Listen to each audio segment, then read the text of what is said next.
Hola, mi nombre es Dilmer Adalí Mejía. Estudio en la Universidad Nacional Pedagógica Francisco Morazán en el Centro Regional de Santa Bárbara y a través del espacio formativo Historia Universal, pues quiero a través de este video compartir una reseña o un breve resumen de todas las etapas estudiadas en este espacio formativo eh, Historia Universal. Antes de agradecer a la licenciada Lourdes por esta oportunidad. Así que a continuación vamos con este resumen, esperando que sea de mucho provecho para ustedes. Bueno, hablemos, en primer lugar, hablemos de la prehistoria. Las etapas más importantes en la prehistoria no cabe duda que es la escritura, porque después de la escritura, después de su desarrollo, se empiezan a registrar algún tipo de documentos que permiten de esta manera facilitar el registro de lo que es la historia, ¿verdad? Entonces, tenemos que decirlo nosotros que con el desarrollo que la escritura tiene, entonces se empiezan a registrar este tipo de documentos. Ahora, la edad de bronce y la edad de hierro, este tipo de líneas temporales que prácticamente son propuestas por los arqueólogos, los paleontólogos y los historiadores. Ahora, otra de las etapas muy importantes de la prehistoria es la edad de piedra, que prácticamente todos sus registros, su potencial, toda su fuerza, podríamos decir lo que es más antiguo en África. Por eso se dice que nosotros somos más nuevos en América, los humanos, porque la historia cuenta, dice que nosotros somos descendientes de África. Entonces, algún tipo de grandes invenciones que se dan también es la domesticación del juego. Y también hablemos de el uso de las herramientas que empiezan a surgir. La familia, hablemos del hombre en sí. Bueno, yo voy a hablar de lo que la historia cuenta, ¿verdad? No lo que yo afirmo, sino que lo que la historia cuenta se dice de que la aparición, por ejemplo, del Homo ergaster, después el Homo antecesor, después el Homo erectus, después le sigue los neandertales, luego sigue, si no me equivoco, el denisovano, nombre de flores. O sea, lo que la historia dice de que cómo viene, ¿verdad?, la evolución, entonces vienen los aparecimientos del hombre en ese sentido, ¿verdad? Entonces, las costumbres, por ejemplo, los carroñeros, o sea, se practicaba el canibalismo, se practicaba también lo que es eh, habría mucha caza, cazadores. Ahora, si el mesolítico o la edad de piedra, que también es una de las etapas de mucha relevancia en la prehistoria, surge, ¿verdad? Y hay una expansión de los Homo sapiens. Y también ya empieza a sentirse lo que es un poco más la cultura humana. Bueno, esto es hablando en términos de la prehistoria. Bueno, seguidamente nos vamos a la edad antigua, que también es otra de las etapas que hemos abordado en este espacio formativo y, o sea, inicia en el año 3500 antes de Cristo. Con el nacimiento de la escritura finaliza en el año 476, ahora después de Cristo, ¿no? Eh, Podríamos también, según lo que percibimos, decir que con la caída del Imperio Romano, la edad antigua comprende unos 35 siglos, ¿sí? Unos 35 siglos entre el Neolítico y la Edad Media. Algún tipo de características que en lo personal me llamaron la atención durante estábamos estudiando esta edad es el desarrollo, por ejemplo, de los primeros sistemas de escritura. Estoy hablando de sistemas, ¿verdad? No de la aparición de la escritura, sino que ya de algún tipo de sistemas que son de mucha relevancia y mucha importancia. Hay una preponderancia, ¿verdad?, de las religiones también politeístas. como también el predominio de la monarquía, ¿verdad? Como hablemos en un sentido de forma de gobierno, ¿verdad? Aquí ya prácticamente hay una forma. Ahora, en esta edad antigua, como estructura social, existen ya diferentes modelos sociopolíticos, ¿verdad? Ya hay organizaciones, ya no estamos tan atrasados, voy a decir, ¿verdad? Ya hay algún tipo de organizaciones ya en la parte política, ya prácticamente en la ejecución, ¿verdad? En lo que es del derecho. También es muy relevante decir que hay un desarrollo en la economía, ¿verdad? Y también una división política territorial.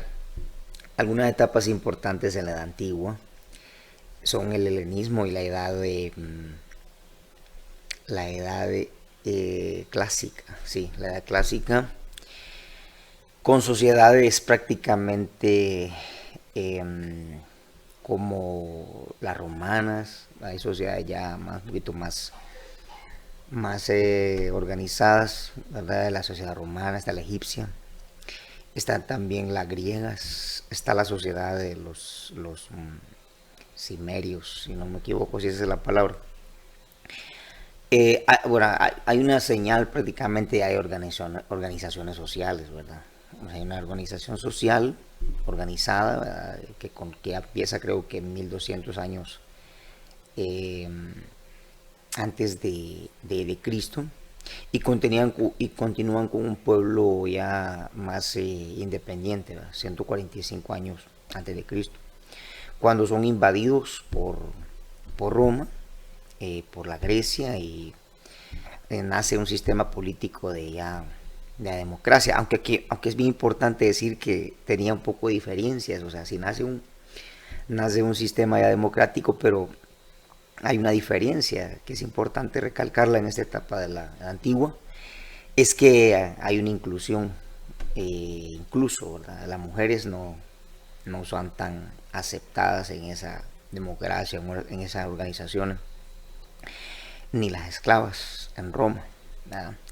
Entonces, hay que decir que en Roma es donde se alcanza, creo, la mayor dinastía, ¿verdad? Bajo la dinastía de Julio, ¿cómo se llamaba? Julio Claudio, ¿verdad? Entonces, esto es lo más relevante que podemos decir de la antigua. Bueno, ahora nos vamos a la Edad Media. Vámonos a la Edad Media. No cabe duda que en esta etapa, según lo abordado y según lo que miramos, lo que nuestros compañeros nos facilitaron a través de esta importantísima información, pues lo que yo puedo deducir de la Edad Media es que aquí prácticamente el acontecimiento más relevante es el feudalismo, ¿verdad? O sea, durante la Edad Media, el factor más importante o el acontecimiento más fuerte es el feudalismo. Es lo más relevante o lo más trascendental, aunque si hablamos de algún tipo de características políticas, si bien es cierto, según como lo que escuché, las costas del mar Mediterráneo fueron muy disputadas, ¿verdad? Fueron muy disputadas por tres grandes centros de poder. Estaban los reinos románicos y los germánicos y los califatos, ¿verdad? Según lo que pude percibir de los compañeros, según cuando nos estaban ellos explicando, los musulmanes y el imperio bizantino, ¿verdad? Estos fueron los que disputaron. O sea que hay una lucha muy fuerte, ¿verdad? De lucha de poder de lo que es las costas del Mediterráneo, sin perder de vista que, vuelvo a repetir, el factor más trascendental acá es el feudalismo.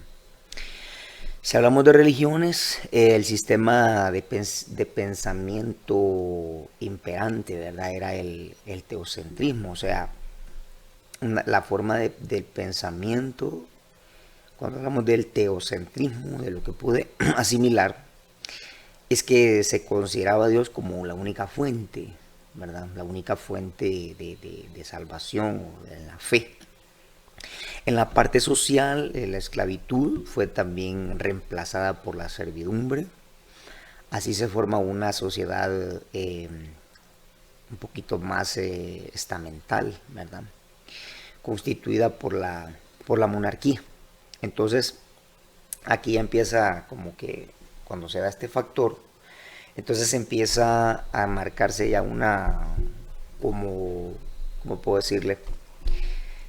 Se ve enmarcada una clasificación de sociedades, ¿verdad? O sea, diríamos que estaba la clase privilegiada, la alta nobleza y la baja nobleza. También estaban los no privilegiados, que en este caso estaban los campesinos y los siervos. Si hablamos en términos económicos, aquí en la Edad Media, las principales fuentes aquí fue la agricultura y la ganadería, o sea, todo se basaba en un sistema agrícola y ganadero, ¿verdad? En la parte demográfica, la dieta de la población europea era muy inadecuada, o sea, cuando ellos están consumiendo o están comiendo un poco de comida que no era la más apta o la más adecuada para ellos, entonces por eso ellos estaban un poquito más como propensos a enfermarse, ¿verdad? Eso lo dice, según lo que pude percibir. El feudalismo, como les dije, el aspecto más relevante es un sistema político, social, ¿verdad? Y económico, muy fuerte en esta Edad Media. La iglesia poseía la tercera parte de la propiedad por su vínculo con el feudalismo. Tenía un vínculo muy cercano la iglesia con el feudalismo. Entonces por ellos poseían la tercera parte. También aquí se da también lo que son las etapas de la temprana Edad Media, la alta Edad Media y la baja Edad Media, ¿verdad? Así se divide lo que es la Edad Media en estas tres etapas que son parte de ella: la temprana Edad Media, la alta Edad Media y la baja Edad Media. La educación, miren qué importante es, esta información es muy importante. La educación, un alto porcentaje de la población era analfabeta, o sea, aquí no, en este tiempo todavía no, ¿verdad? No habíamos salido de esa crisis de lo que es la parte de la educación. Solo los sabios, ¿verdad? Según lo que pude ver y lo que pude escuchar, los sabios prácticamente eran los únicos que podían leer y escribir. Los clérigos, ¿verdad? Eran los únicos, los sabios con estudios escolásticos. Es lo que podemos hablar de la Edad Media. Muy bien, seguimos con la Edad Moderna. Vamos paso a paso.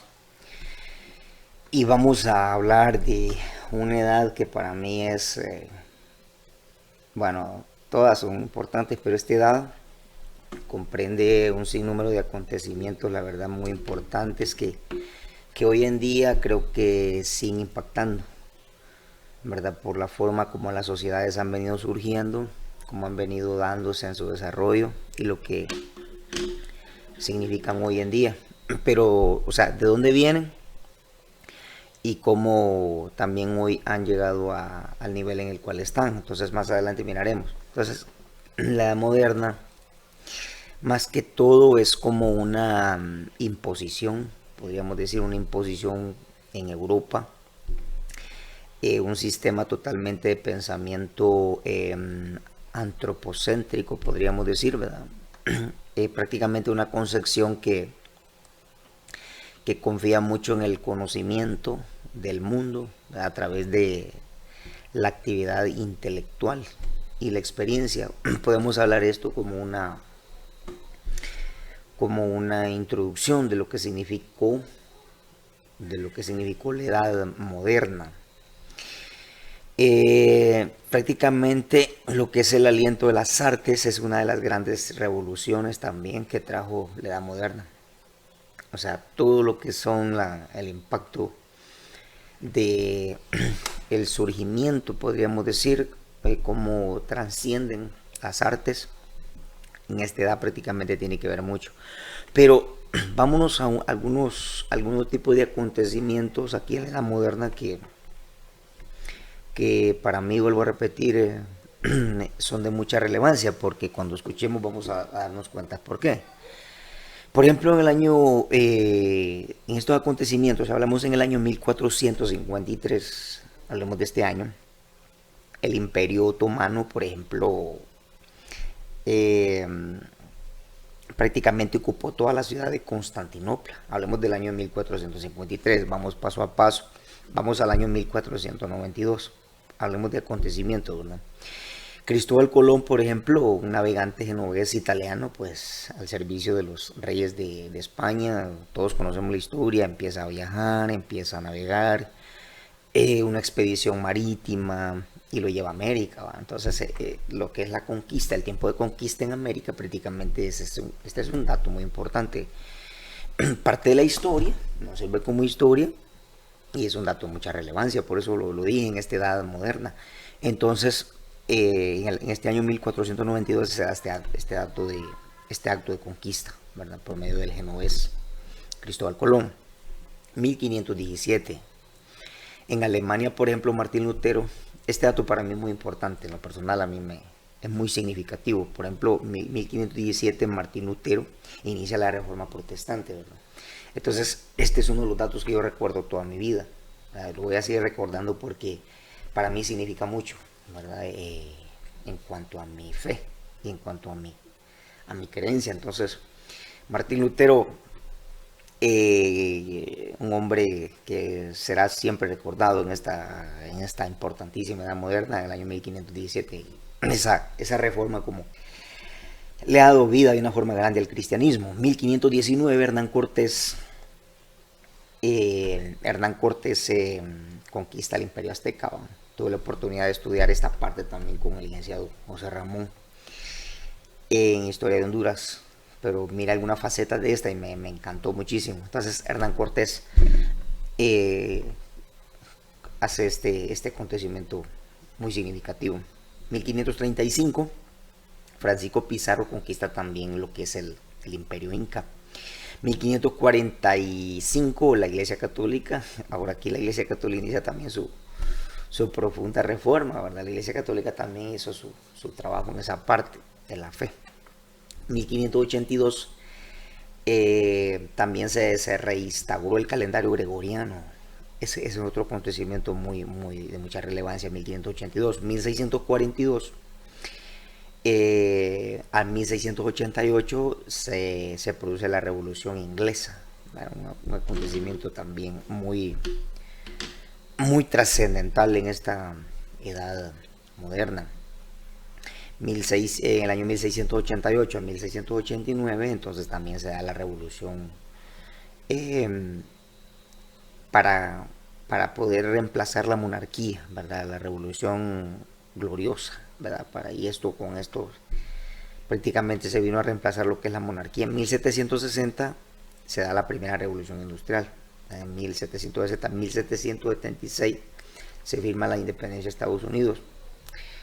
Lo decía al principio de la introducción de este estudio de la edad moderna, lo que significó esto en este momento y lo que significa, porque sabemos el impacto que tiene Estados Unidos en el mundo, ¿verdad? Como una potencia económica gigante, ¿verdad? Entonces, Estados Unidos desde ese año 1776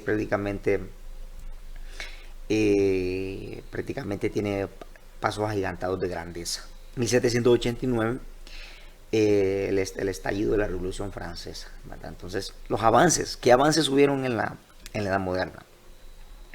Pues muy significativo, los progresos culturales, grandes descubrimientos. Creció también lo que es la parte del desarrollo económico y también los pasos agigantados de la fe. Es lo que puedo renombrar como lo más relevante de la edad moderna. Bien, vámonos a la edad contemporánea. Otra de las edades. Nos vamos acercando un poquito más a nuestra realidad, ¿verdad? O a la parte más actual. La edad contemporánea también, aquí surgen un sinnúmero de acontecimientos muy interesantes que quisiera que abordemos en en este resumen, ¿verdad?, de todas las historias que hemos estudiado en este enriquecido espacio formativo. Antes de la edad contemporánea es importante poder decir que surgieron diversos movimientos, ¿verdad?, e ideologías como el Renacimiento, la Ilustración, antes de que sucediera la edad contemporánea. Y esto provocó que resultara de como una gran influencia la parte del arte, ¿verdad? Y que se impusieron nuevos valores humanistas, como el concepto, por ejemplo, de los derechos humanos ya tenía una idea, o empezaba a entrar en vigencia, ya tenía un concepto, pero esto provocó un estallido, ¿verdad?, social, y revolucionó en diversas sociedades. Miren qué importante la Revolución Francesa, o sea, fue una de las prácticamente más significativas en esta edad, la edad contemporánea. Marca la Revolución Francesa, ¿verdad?, con el que se inicia prácticamente la edad contemporánea. Además, varios movimientos como la independencia de los Estados Unidos en 1776 y la ruptura de viejos sistemas socioeconómicos que se estaban manejando anteriormente, entonces fueron rotos. Y ya se empezaron a fomentar ideas más liberales, un desarrollo más tecnológico, ¿verdad? Qué importante esto. De esta manera la edad prácticamente presenta una nueva estructura social, política y económica, porque se rompen las viejas facetas, ¿verdad? Se rompen. Y con esto entonces venimos a entrar en nuevas etapas de innovación, ¿verdad? Las causas de la revolución industrial, por ejemplo, en esta edad, las causas políticas, socioeconómicas y geográficas, esas fueron prácticamente las causas que producen la revolución industrial. Las características en esta edad, ¿verdad? Miren qué importante este tipo de características, según lo que pudimos percibir y lo que pudimos nosotros pues anotar, ¿verdad?, en nuestros resúmenes y en las cosas más importantes, porque todo esto es una riqueza de información. La implementación de gobiernos más totalitarios, características de la edad contemporánea, la consolidación del sistema capitalista y de la burguesía, que empieza a consolidarse, empieza a dar forma. Hay una creciente división económica entre el primer y el tercer mundo. También avances de Estados Unidos, ¿va? A paso ya aquí Estados Unidos ya prácticamente pasó agigantado como una potencia mundial económica, desarrollo aplicado en las telecomunicaciones, la producción industrial. Pero fíjense que aquí también, amigos, compañeros, o los que vayan a poder ver esta información, que también en el año 1918 se da la primera pandemia, como la gripe española, como un dato muy importante. Las etapas en esta edad también es importante mencionarlas: la etapa de la edad alta, la edad contemporánea, edad alta, edad y una edad baja. Está el periodo de las guerras también, ¿verdad? Y también se dan algún tipo de innovaciones, como ya, por ejemplo, se empiezan a construir el barco, por ejemplo, a vapor. Es una de las innovaciones. La pila volcánica, por decir algunas de ellas.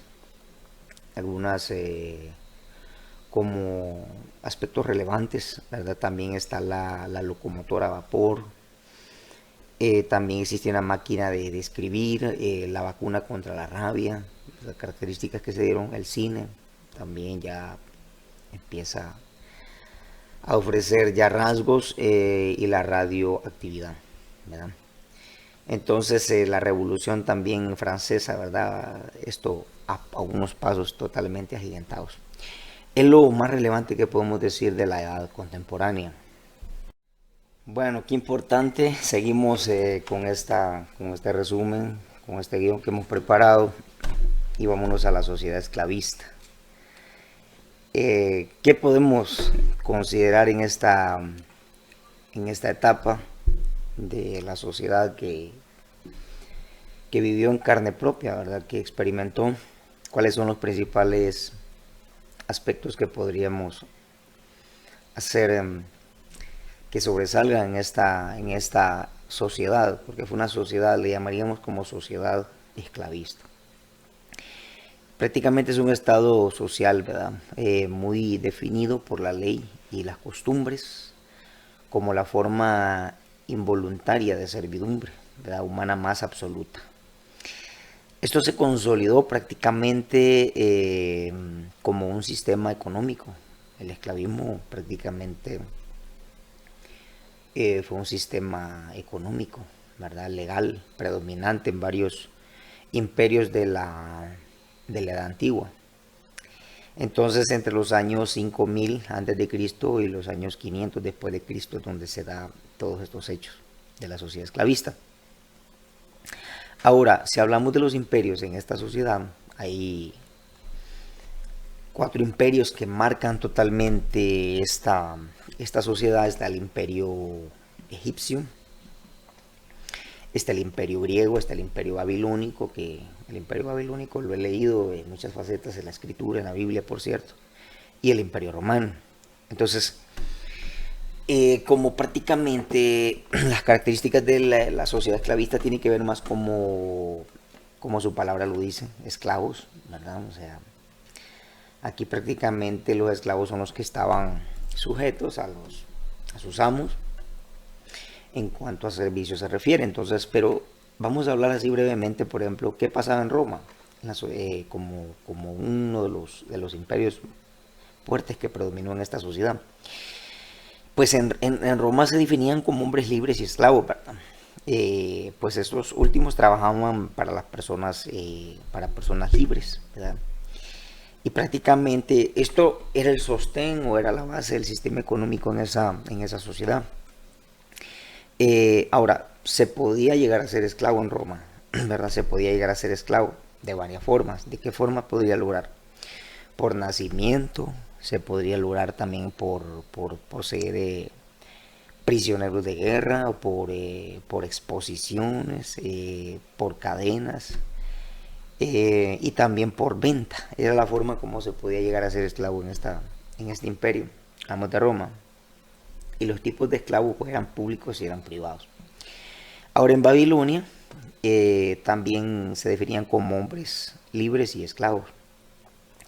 Reyes, sacerdotes, gobernantes, funcionarios, mercaderes, ¿verdad? Los esclavos. Pero en todos los imperios tenemos que decir que el fin era común en todos los imperios. O sea, el esclavismo no tenía ninguna otra finalidad, sino que pues los esclavos estaban prácticamente en todo momento y en todo tiempo al servicio, ¿verdad? De sus amos para quienes trabajaban y quizás a cambio de su comida nada más. En Grecia prácticamente hay un componente esencial que es un desarrollo económico como lo fue en Roma. Eh, pero pero ellos eran un poquito más como naturales, ¿verdad? Entonces, en ese sentido, se da una peculiaridad aquí en Grecia que ni los cristianos ni la misma iglesia cuestionaba esto, sino que se veía como algo natural, pues eso es algo que el esclavismo era algo parte de su vida y era tradicional, o sea, ni la iglesia decía nada que protestaba, ¿no? Sino que ellos lo veían algo natural, algo normal. Ahora en Egipto fue un régimen totalmente secundario, ¿verdad? Y poco relevante para lo que es la producción económica. Aquí existían grupos más rotativos, de trabajadores que tenían sus propias acampanadas, podríamos decir, ¿verdad? Cerca de las construcciones. Tenemos que decirlo de esa forma. Vivieron mucho tiempo en Egipto trabajando como esclavos. Entonces ellos vienen a ver un poquito más la luz del sol, voy a utilizar ese término, cuando ya van al éxodo. Cuando ya surge el momento donde pues Dios llama a Moisés, conocemos esa historia, para que libere a su pueblo y lo lleve a esa tan ansiada tierra prometida. Bueno, entonces es lo que podemos hablar de estos cuatro imperios más trascendentales en esta sociedad esclavista. Bueno, también podríamos hablar algunas algunos aspectos muy trascendentales en el feudalismo como sociedad. Muy importante decir que el feudalismo prácticamente es un sistema de organización política y social muy definido en su momento, basado prácticamente en las relaciones del vasallo y los señores feudales, ¿verdad? Este sistema se extendió por toda Europa, ¿verdad? Más que todo en la Edad Media, donde prácticamente surge este movimiento, donde prácticamente los grandes terratenientes, los grandes monarcas, dueños de las tierras, prácticamente entonces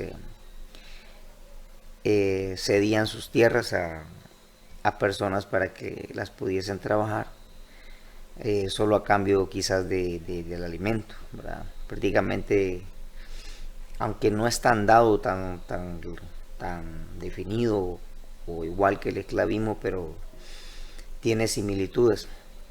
Las características prácticamente del feudalismo, prácticamente hay una distinción de clases sociales, la nobleza y el clero, los siervos, los vasallos, el vasallaje, las guerras, enfrentamientos constantes, la economía, el pago de atributos, por ejemplo, por parte de los siervos, también lo que es la cultura, el sistema social cerrado. ¿Qué logros se empiezan a tener, o cuáles fueron los logros que se obtuvieron a través de lo que es el feudalismo, a través de esta sociedad? Pues hay una notable mejora en lo que es prácticamente los molinos de agua, ¿verdad? Como logros significativos que surgieron durante este tiempo. Se perfeccionaron también las técnicas de irrigación con extensas redes de acequia. Se perfeccionan este tipo de técnicas para la producción agrícola. Se manejaron también los métodos de enganche, ¿verdad? Para los animales, facilitando de otra manera el cultivo, porque aquí el objetivo era cultivar, cosechar, no tenía otro objetivo. Ahora, dentro del feudalismo moderno, aumenta la producción agraria, ¿verdad? Con esto, pues obviamente va a haber un crecimiento de la población, ¿verdad? De los centros urbanos, del comercio y la cultura. Entonces, podríamos definir en conclusión de lo que es la sociedad feudal, que como lo mencionábamos en la introducción, prácticamente aquí lo que se hace prácticamente es, el objetivo todo gira alrededor de producción, pero los beneficiados, pues obviamente son los señores feudales, ¿verdad? No son los que alquilaban sus tierras para cultivarlas, sino que aquí prácticamente el mayor provecho se lo llevan los señores feudales. Y de esta manera entonces es lo que podemos resumir de esta etapa en la cual estudiamos, que también obviamente tiene un impacto al final hoy en nuestra vida. Bueno, entonces vámonos ahora a lo que es el capitalismo y el socialismo, y ahí es donde nosotros pues estuvimos abordando este tema. Bueno, el capitalismo como un sistema totalmente, tendríamos que decirlo, un sistema socioeconómico basado en la propiedad privada de los medios de producción y en la libertad de mercado, ¿verdad? Y cuando nosotros entendíamos, por ejemplo, lo que son los sistemas socioeconómicos, la propiedad, los medios de producción, prácticamente teníamos como una mejor idea de lo que significaba.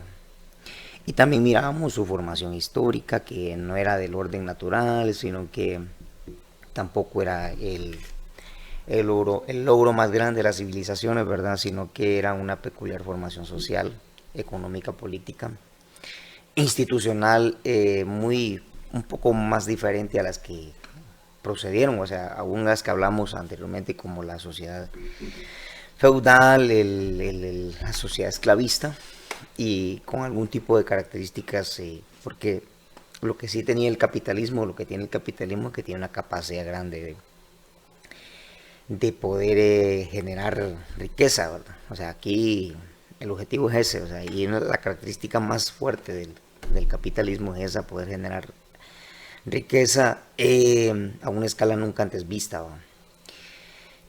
Aunque en sociedades anteriores como Egipto, egipcias, sociedades romanas también generaban riquezas, pero ellos tenían una diferencia, que ellos invertían todas las ganancias que tenían, o sea, ellos compraban, lo hablábamos en la exposición, ellos compraban armamentos, ellos construían palacios, y mientras que la diferencia del capitalismo es que aquí la riqueza es valorada más que todo por el valor de cambio, ¿verdad? O sea, aquí lo que se interesa es prácticamente si tengo una cierta cantidad de dinero, pues como veo la forma de hacer más.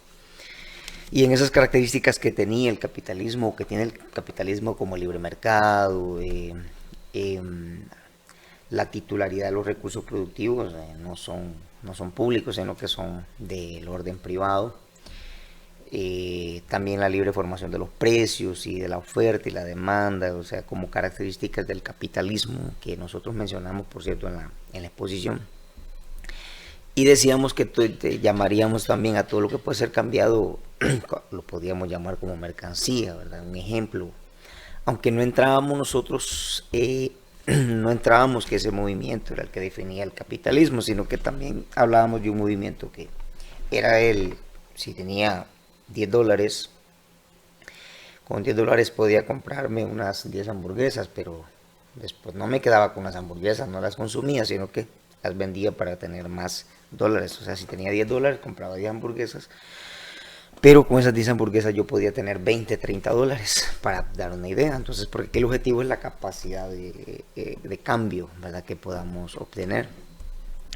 Entonces, tampoco definíamos que esto era lo que definía el capitalismo, ¿verdad?, que cuando comprábamos para revender era lo que definía, sino que tenía algún tipo de características un poquito más complejas, más de acuerdo o más conforme a la realidad que hoy tenemos nosotros, a la cual vivimos.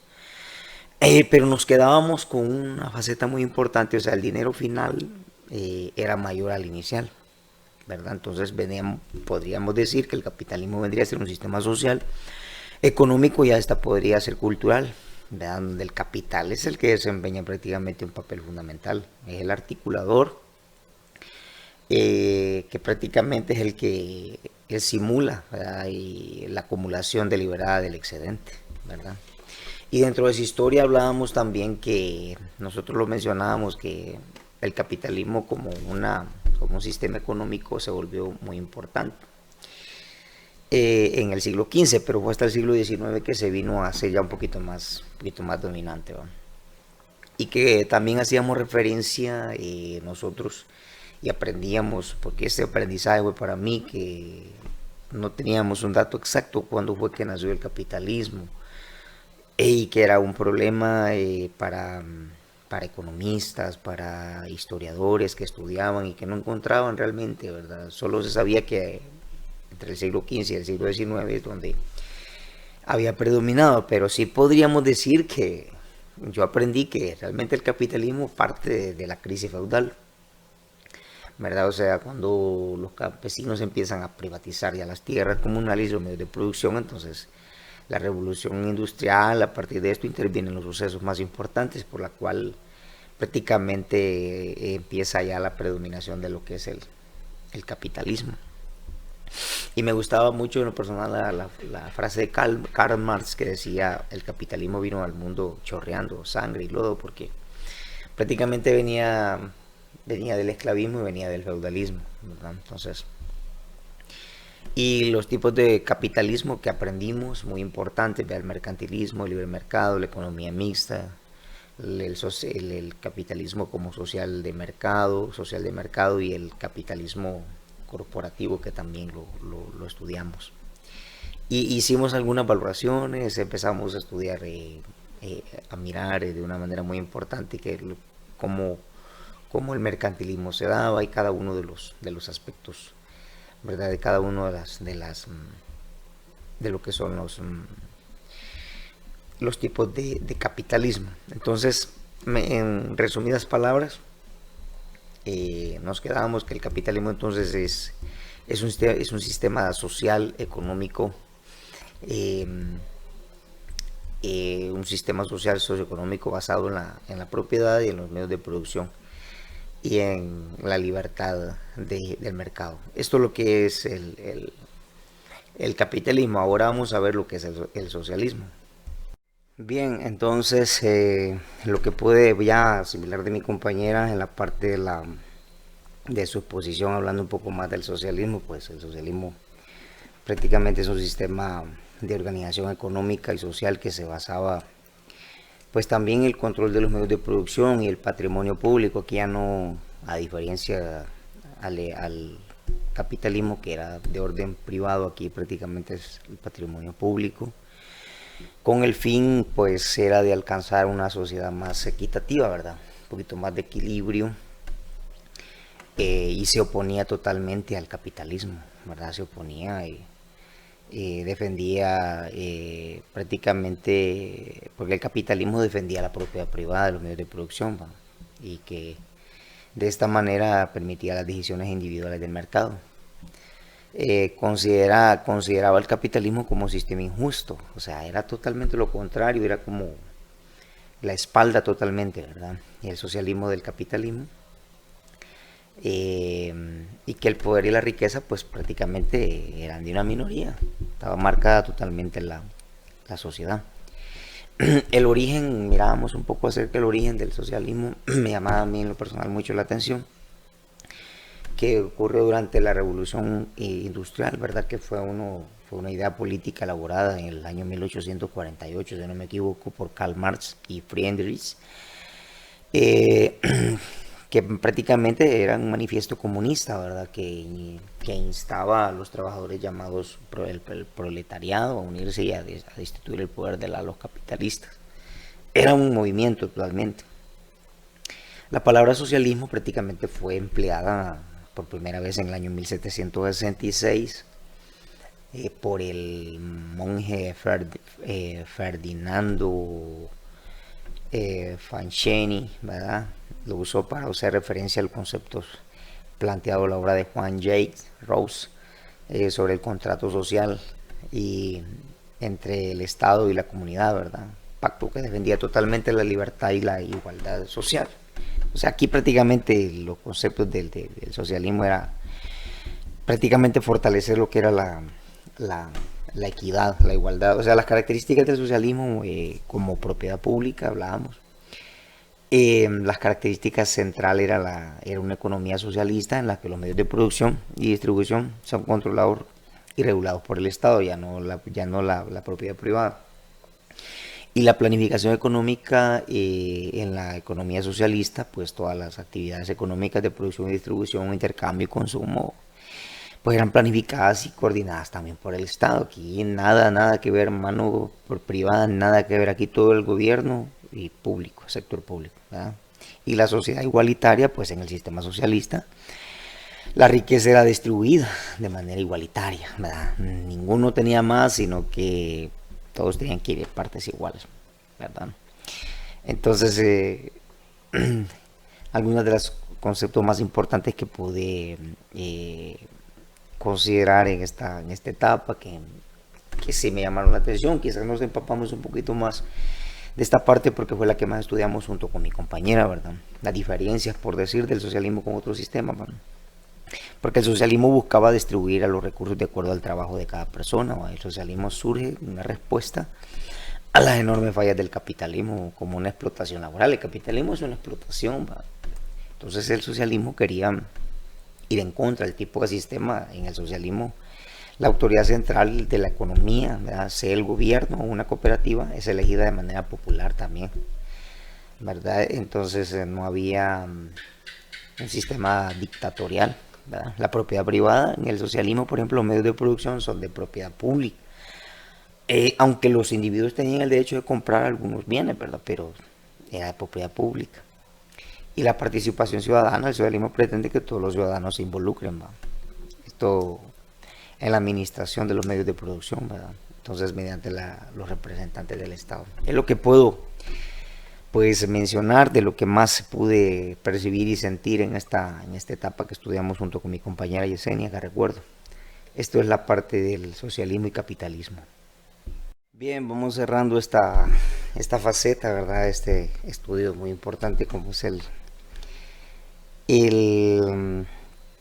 los acontecimientos que se dieron en la Primera y la Segunda Guerra Mundial, ¿verdad? Si hablamos de lo que pude adquirir y conocer en la Primera Guerra Mundial, pues fue conocida como un conflicto bélico ocurrido entre los años 1914 y 1918, pues que enfrentó a dos principales bloques, la Triple Alianza y la Triple Entente. Todos los países, por ejemplo, que participaron en este acontecimiento, ¿verdad? En la Triple Entente, Francia, el Imperio Ruso, el Imperio Británico, Serbia, Rumania, Bélgica, Italia, Estados Unidos, Imperio Japón, Portugal, Grecia, Brasil, en lo que es el Imperio Entente, y en la Triple Alianza, el Imperio Alemán, el Imperio Austrohúngaro, también el Imperio Otomano y Bulgaria. Pero las causas que rigieron la Primera Guerra Mundial, pues prácticamente se origina uno de las causas más importantes, el asesinato de archiduque Francisco Fernando de Asturias, ¿verdad? El Sarajevo, ¿verdad? El 28 de junio, sí, el 28 de junio de 1914, prácticamente la declaración de la guerra por parte del Imperio Austrohúngaro a Serbia. Entonces empieza la movilización rusa contra el Imperio Austrohúngaro y otomano y ruso. Las consecuencias de la Primera Guerra Mundial pues provocó una importante consecuencia política, socioeconómica y territorial. O sea, nada va a dejar bueno nada bueno puede dejar una guerra a nivel mundial. Entonces con esto se perdieron más de 35 millones de hombres, van 30 países que lucharon en la Primera Guerra Mundial, casi 10 millones murieron. Los aliados en el antepower, ¿verdad? También perdieron más de 6 millones de personas y el poder central perdió 4 millones. El Tratado de los Versalles declaró que Alemania había comenzado la Primera Guerra Mundial. Entonces, pues nos deja una devastación como conclusión, una devastación demográfica y social, así como una fuerte crisis económica. El desaparecimiento de 4 imperios que fueron el alemán, el ruso, el austrohúngaro y el otomano, y con esto se formaron nuevos países, lo que modificó la demografía en Europa Central. También los cambios en el orden geopolítico que se dieron en este aspecto. Como un dato muy importante, ir a la guerra es una decisión racional y emocional que toma el individuo, de acuerdo con sus capacidades, los beneficios que puede tener de la misma, o el simple estímulo emocional de valores complejos inculcados en la cultura como el honor, la gloria y la valentía. Pero al final de todas estas cosas, ¿verdad? Según como nosotros lo percibimos y lo miramos en la clase y lo que aprendimos, pues nos deja consecuencias muy graves. Esto fue lo que pasó en la Primera Guerra Mundial. Bueno, terminemos con los acontecimientos que se dieron en la Segunda Guerra Mundial. La Segunda Guerra Mundial prácticamente fue un conflicto armado totalmente, ¿verdad? Que tuvo lugar entre los años 1939 y 1945 y que involucró de manera directa e indirecta pues a la mayor parte de las potencias, ¿verdad? Militares y económicas de la época, así como numerosos países también del tercer mundo se dieron estos acontecimientos. La Segunda Guerra Mundial se desarrolla principalmente en 3 escenarios, ¿verdad? En el continente europeo, en el continente asiático y en el continente africano, pero las causas son, pues como toda guerra, como toda guerra, pues las razones son variadas y complejas. Se puede resumir que las principales causas son pues los términos del Tratado de Versalles, el surgimiento del fascismo, las tensiones chino-japonesas, había una tensión muy alta, la invasión alemana a Polonia, algo como lo que estaba sucediendo en este momento, ¿verdad? Entre Ucrania y Rusia, ¿verdad? Por poner un ejemplo. También las consecuencias de la Segunda Guerra, como lo hemos mencionado, pues ninguna guerra nos va a dejar pues alentadores datos, ¿verdad? O sea, una devastación casi total en Europa, inicio de un mundo totalmente bipolar, una división alemana, el surgimiento de nuevas tecnologías, la descolonización, murieron de 55 a 70 millones de personas, o sea, esto es algo irrazonable, ¿verdad? Que no nos podríamos pensar hoy y decir, ¿para qué? Entonces, los países participantes, pues las potencias del eje, ¿verdad? Conducidas por Alemania, nazi, la Italia fascista y el Japón imperial, junto a sus socios en Bulgaria, en Hungría, Rumania y estados cobeligerantes como Finlandia, Tailandia, Irak e Irak. Los países aliados, pues prácticamente integrados por Francia, la Gran Bretaña, Estados Unidos. Aquí había un complot, ¿verdad? La Unión Soviética, así como Polonia, China, Noruega, Dinamarca, Bélgica, Luxemburgo, Países Bajos, por decirlo. Posteriormente algunos países participaron minoritariamente en un apoyo diplomático, ¿verdad? Lo que eran prácticamente los principales actores de esta Segunda Guerra. Las características pues eran similares, pero la Segunda Guerra Mundial fue similar a la parte de la primera, ¿verdad? En Alemania luchó frente a potencias como Francia, la Gran Bretaña, Estados Unidos, pero tuvo muchas diferencias respecto también a esta. Fue similar prácticamente a la primera, tuvo características muy cercanas. Bueno, entonces prácticamente es lo que nosotros podemos pues decir,